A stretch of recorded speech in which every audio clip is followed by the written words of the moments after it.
What's up, guys? Today we're going to be talking about 6 underrated cantrips in D&D 5e. So, I hope you like it. Also, why 6? Well, I was going to do 5, but there were 6 that I just kind of really wanted to talk about, so we're doing 6. Let's get right into it. Alrighty, so first up on our list, we have one of 2 enchantment cantrips, which is Mind Sliver. Now, a lot of people may have heard of this cantrip before, but personally, just from my experience, I haven't seen that many people actually take it and use it. So this cantrip I think is really good because one, it's an intelligence save, which is freaking amazing. Not a lot of creatures have a high intelligence. It does psychic damage, which a lot of creatures don't resist. And it only needs verbal components, which is really cool. So basically, you drive a disorienting spike of psychic energy into the mind of a creature you can see, and the target has to succeed on the int save or take 1d6 psychic damage, right? And that's a decent amount, it's like normal cantrip damage, but the really awesome part about this spell is they have to subtract 1d4 from the next saving throw it makes before the end of your turn, which is really cool. I think for sorcerers especially, this might be a really nice spell or a cantrip to take, because if you use your meta magic to either quicken this or quicken the spell and use it before a saving throw spell, then they're, gonna have to take that 1d4 from the next saving throw that you make them make, which is really cool. Or it can be like a good team up spell, with another caster in your party. So I really like this spell a lot. And it's a range of 60 feet, which is really nice too. So it's not just 30 feet. And personally, I think this might even be, if you want to flavor it as a better Vicious Mockery, so since it's only verbal components as well, and it's psychic damage, just like Vicious Mockery, you could be like, "Ah, yes, I say, you are a stinky poo-poo," and that's how you, that's how you cast your spell. If you want to flavor it that way, I think it works, honestly. So I really like this one. Now, the next one we have here is Encode Thoughts, which personally, this is one of my all-time favorite cantrips. Unfortunately, only the wizard gets access to this spell, which sucks. I would personally give artificers maybe access to this spell as well. Or I think intelligence-based casters in general would work really well. So this is a cantrip. It lasts for 8 hours. It's a range of self, and the components are somatic, because basically you put a finger up to your head and you pull a memory, an idea, or a message from your mind and transform it into a tangible string of glowing energy called a thought strand, which persists for the duration or until you cast the spell again. Then the thought appears in an unoccupied space within 5 feet of you as a tiny, weightless, semi-solid object that can be held and carried like a ribbon. It is otherwise stationary. If you cast a spell while concentrating on a spell or an ability that allows you to read or manipulate the thoughts of others, such as detect thoughts or modify memory, you can transform the thought or memories you read, rather than your own, into a thought strand. Casting this spell while holding a thought strand allows you to instantly receive whatever memory, idea, or message the thought strand contains. Casting detect thoughts of the strand has the same effect. So I think this is really cool. Not only is it kind of like an interesting way that you can communicate with other people, it also works with other spells that give this cantrip more effects, and I think that's really cool. So it really plays into the, I don't know, the best way to say this is mind fuckery sorcerer or caster or wizard or whatever. I think it's really great. This is definitely a spell that I think personally works better for creative players. If you're a creative player and you really like to push the rules and bend them as much as you can and come up with new things all the time, I think this is a spell that you'll really love to mess with. So yeah, that's my personal thoughts. Imagine this, if you have I don't know, a deity looming over you and you can't ever speak on a certain subject, right? You're not allowed to. This actually happened in a game of mine. But you use this cantrip, pull a thought out of your head, tie it around your like your wrist, like almost like a ribbon, and then you like run and you can like deliver that message of a thought to another person. Like I think that's so cool. I don't know. I really like this cantrip. It's personally one of my favorites, especially if you're a creative player. So yeah. So those are our two enchantment cantrips. Next up, we've got two transmutation cantrips. Our first one being Magic Stone. So I used to not like this cantrip at all. I used to think it was so lame, but I think that was also before I really understood it and understood the rules. Because it's while it has a range of, touch and you need verbal and somatic components, it is a bonus action to cast. Why? I'll just read what it does and then we'll get into why it's really cool. You touch one of 3 pebbles and imbue them with magic. You or someone else can make a ranged spell attack with one of the pebbles by throwing it or hurling it with a sling. If thrown, it has a range of 60 feet. If someone else attacks with the pebbles, the attacker adds your spellcasting modifier, not the attacker's, to the attack roll. On a hit, the target takes bludgeoning damage equal to 1d6 plus your spellcasting ability modifier. Hit or miss, the spell ends on the stone. If you cast this spell again, the spell ends early on any of the pebbles still affected by it. This is really cool because it's one bonus action, right? And then you get 3 magical pebbles that you can use. And this is one of the very few cantrips that lets you do damage plus your spellcasting ability modifier, which is phenomenal. Like, that's for a cantrip, you're actually getting a lot of damage out of that. Like, if your spellcasting modifier, let's just say it's like a 4, on average, you're doing 7 damage with a cantrip, which is more than most cantrips. And that's only between levels 1 and 5, because, when you increase in levels, then the spell will do more damage, which is really awesome. So, basically, it's like, you can do it as a bonus action, and then as your action, like throw the pebble, but then you have it, and you can do it on your next turns as well.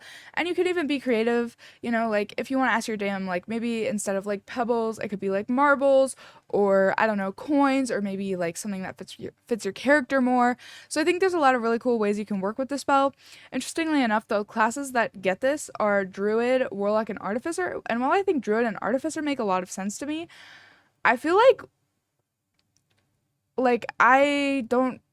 Warlock is interesting. I like that Warlock gets it. It gives Warlock more cantrip options, but I don't know that it makes...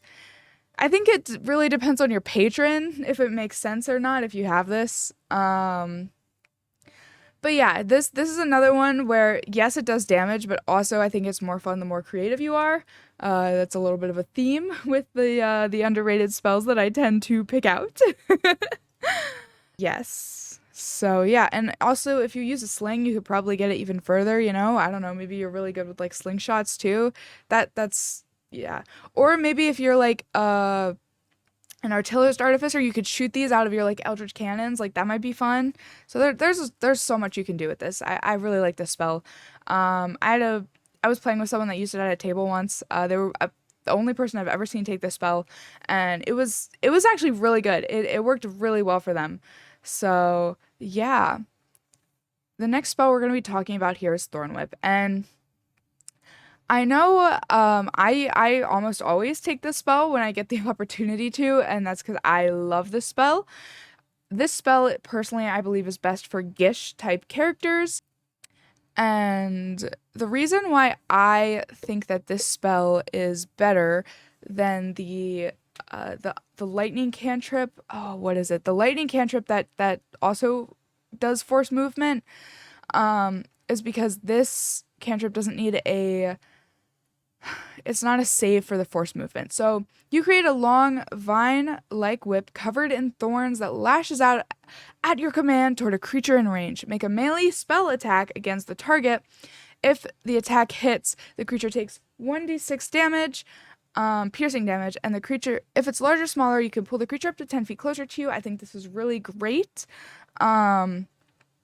especially because it's very, I don't know, it just works super well. This creates, the reason it's so good, the 1d6 damage is fine, but it creates forced movement damage.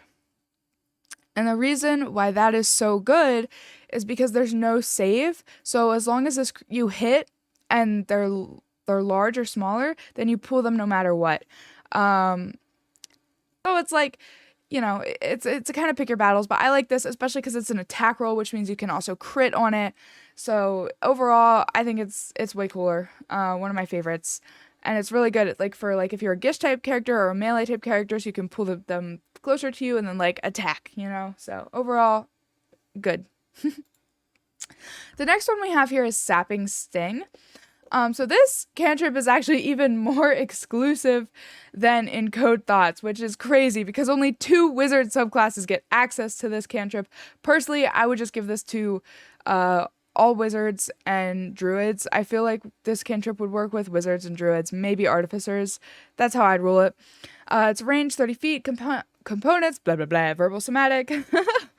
So you sap the vitality of one creature you can see within range, and they must succeed on a con save or take 1d4 necrotic damage. And like when you first read that, like that sounds terrible. That's like, wow, this is such a bad cantrip. But then the last 3 words of this cantrip make it amazing. And fall prone. What? This is really good because it's a cantrip that can just make people prone. So you're not like wasting a spell slot or anything like that. While it is a con save, and most creatures do have overall really good constitution, so that unfortunately stinks, and it balances out the fact that you're making a creature prone. You're still doing a little bit of damage, and you do get the chance to actually make them fall prone, which overall is really, really good. I would like to see this cantrip used more. The range is a little bit stinky, but it's still 30 feet, which isn't bad. I think this cantrip should definitely be, be able. Wow, I think this cantrip should be available for druids as well, and not just all wizards. So yeah, it's also necrotic damage, but yeah, I think it's really good, and I haven't seen that many people use it. Lastly, we have kind of a controversial one, but we've got Sword Burst. So this is another cantrip that I think is good for Gish type characters specifically because it's only verbal components. It's a dexterity save, and it's a range of like a 5-foot circle around you. So you create a momentary circle of spectral blades that sweep around you, and then all the creatures within 5 feet of you must succeed on a dex save or take 1d6 force damage. I think this is good because it lets like people near you, like if you're an upfront, like if you're like swashbuckling or hitting people, with your sword up in melee, and you get surrounded by enemies, this is good because it deals a little bit of damage to all of them. While it stings that it is an entire action, that's kind of the downside of this cantrip. It's great for lower levels, but I think once you get like if you are a subclass that lets you have a second attack, or just a class that lets you have a second attack, this cantrip falls off really hard. But if you are like a sorcerer and you don't have like any melee options and you're stuck and there's all these people around you and you don't know what to do, I think this is a great option to kind of just evade that. So yeah, overall it's good, but not great.